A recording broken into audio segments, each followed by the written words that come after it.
Yes, kuna kitendo nimeona Gusii Stadium ambacho kimeniudhi sana na wengi kimewaudhi.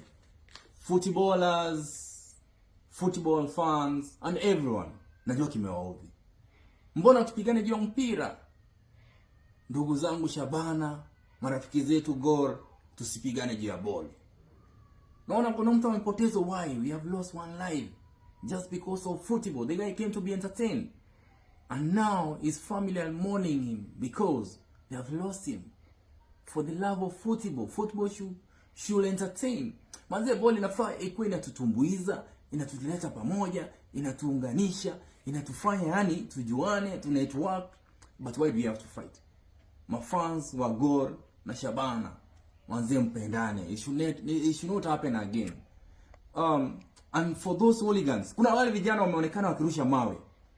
They should be arrested, be prosecuted, so that it serves an example to other fans. But why do you have to fight?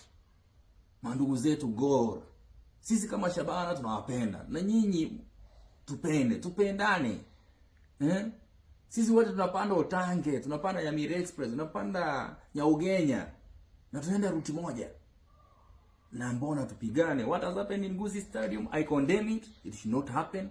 And those hooligans involved should be arrested and be prosecuted so that it serves an example.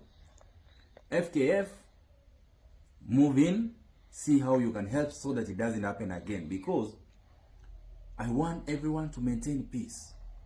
And as a Shabana fan, I call upon our fans to be peaceful. Whenever we are going for a game, let's maintain peace and order.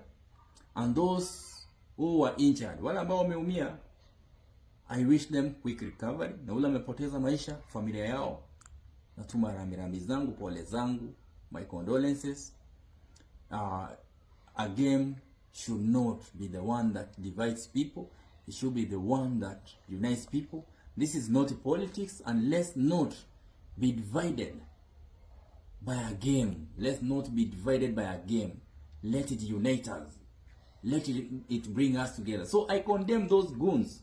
I call upon the investigative agencies, kindly. The videos are all over social media. Arrest those goons. Let them face the consequences. Thank you.